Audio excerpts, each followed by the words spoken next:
Today we're going to look at lesson 8.5, which is factoring. So, we're going to use the distributive property to factor. That sounds a little weird, and you might be thinking, how can I use the distributive property to factor? Well, you have to use the distributive property to multiply a monomial by a polynomial. You can work backward to express a polynomial as the product of a monomial factor and a polynomial factor. So what does that mean? If you look at our example here, we have 1.6w squared plus 6w. Oh. I've taken out this 1.6w and this 6 here. If I distributed this 1.6 here and this 6 here, I'm going to get 1.6w squared plus 6w. Okay, so that makes sense. But in the next line, we found a GCF between both 1.6w squared and 6w, and that is w. So if I took this w and distributed it into my parentheses here, I'm going to get the same thing. I'm going to get 1.6w squared plus 6w. So we're going to be, so w times the quantity of 1.6w plus 6 is the factored form of 1.6w squared plus 6w. Factoring a polynomial involves finding the completely factored form. We want to find the completely factored form. Alright, so let's use the distributive property to factor each polynomial. Well, I want to first find a GCF between 27y squared and 18y. Okay, so I know the GCF between 27 and 18 is 9. And the GCF between y squared and y would just be y, because we have a y squared in the first with the first term and just a y with the second term. So the GCF there would be y. So I know my GCF. So if I took out my GCF from 27y squared, I have 9y times, and what do I multiply 9y times, what do I multiply 9y by to get 27y squared? And that would just be 3y. Plus, take out my GCF here, and what do I multiply 9y by to get 18y? And that would just be 2.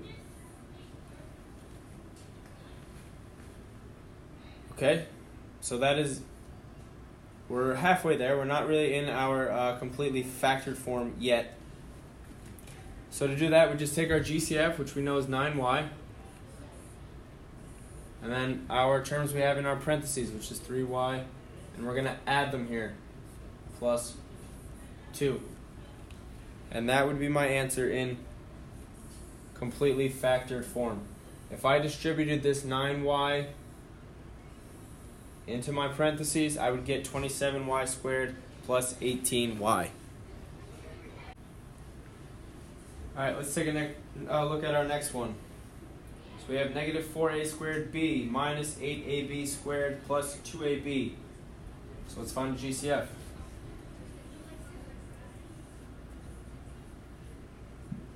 Our GCF between those three terms would be 2ab.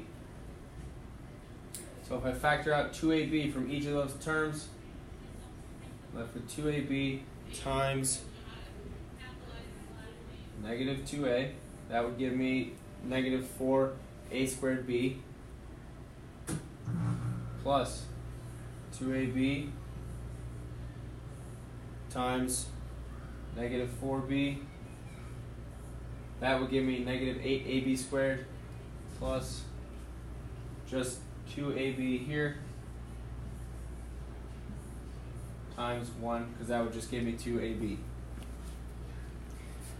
Alright, so we know our 2ab is our GCF. So now I could take that out.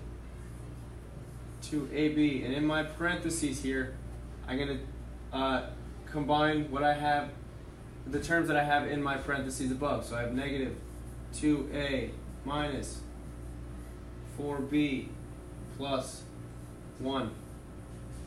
And that would be my answer in completely factored form there. If I distributed the 2ab into that parentheses, I would get negative 4a squared b minus 8ab squared plus 2ab.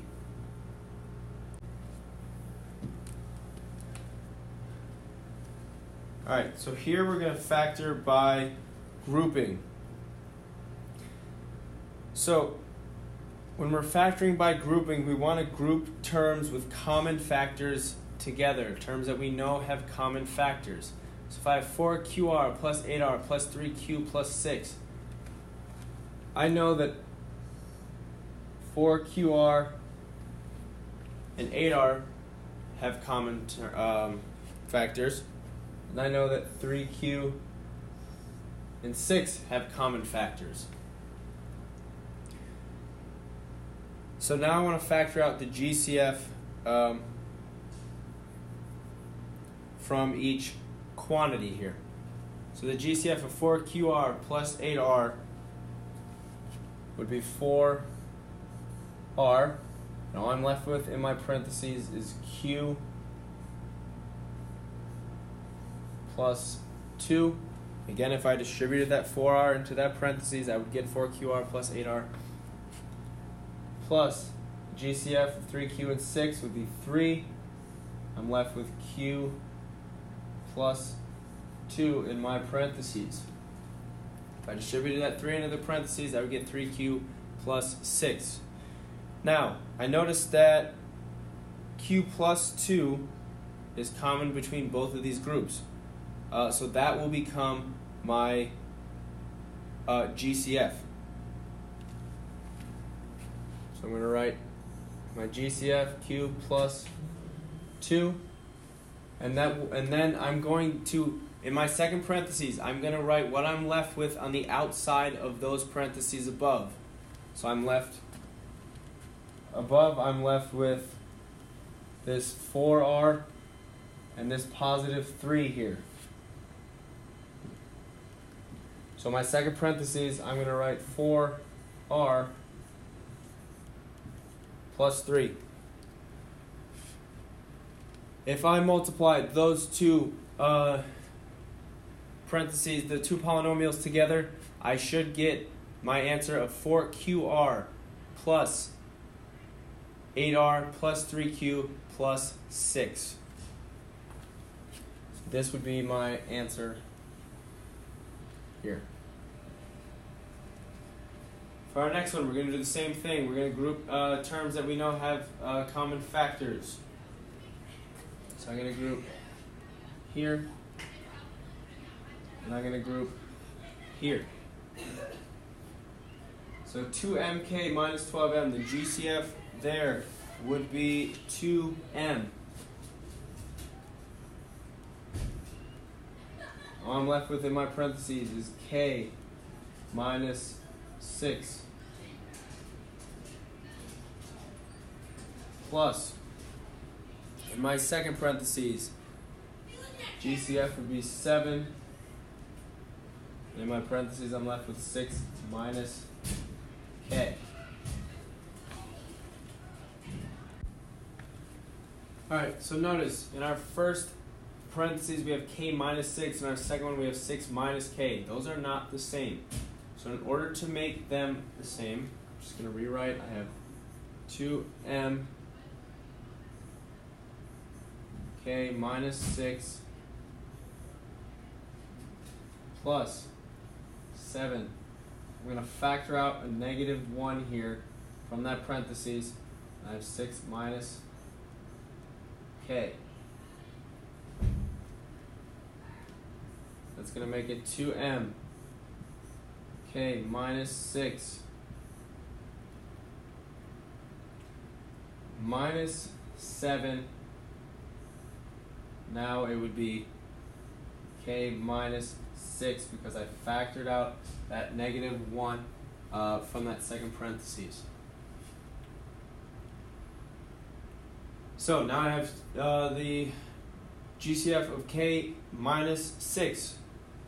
So for my two polynomials here, I have 2m minus 7.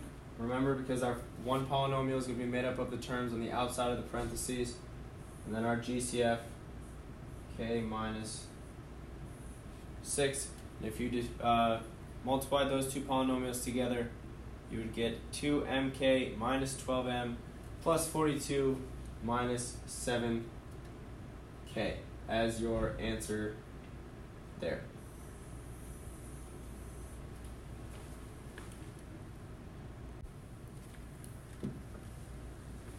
Alright, so now we're going to solve equations by factoring. So some equations can be solved by factoring. Consider the following.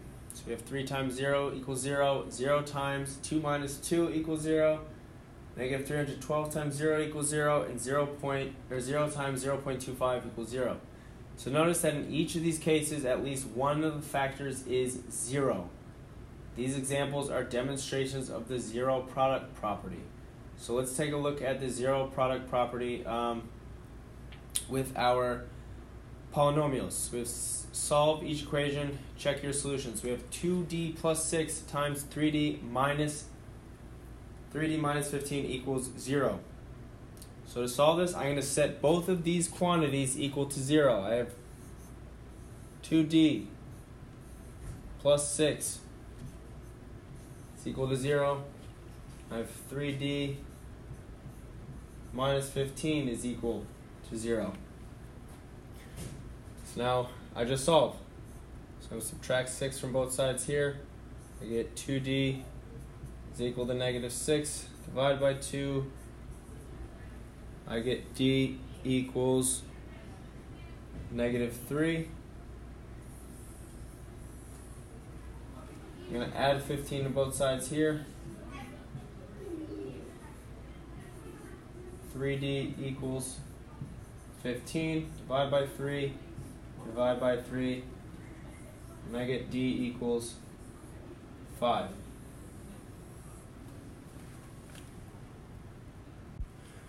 Alright, now to check, all we do is substitute d back into our original equation. So I'll take, first I'll start with negative 3. So I have 2 times negative 3 plus 6 times 3 times negative 3 minus 15 equals 0. I get negative 6 plus 6 is 0. Negative 3 times 3 is 9. 9 minus 15, or negative 9 minus 15, negative 24. 0 times negative 24 is 0, so I get 0 equals 0, and that works. So 3 does work.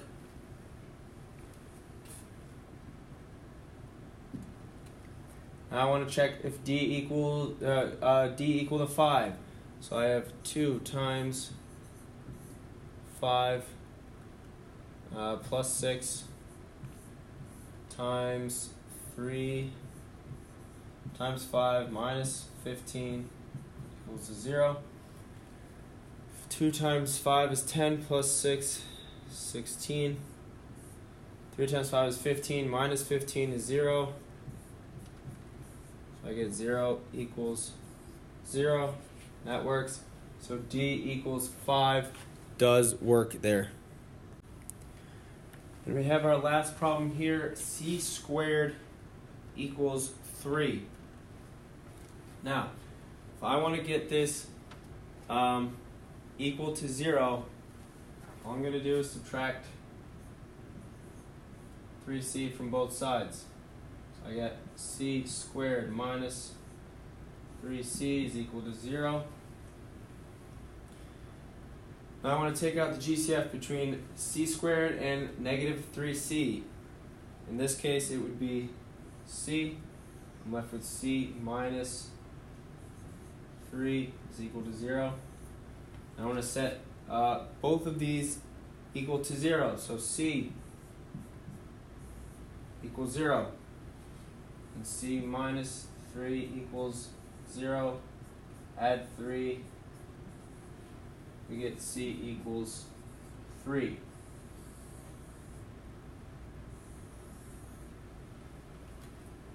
If I plug those back into my equation, I would get when c is equal to 0, I would have 0 squared, which is 0, equals 3 times 0, which is just 0. So 0 is equal to 0, so that works. And if I plugged c equals 3 back into my equation,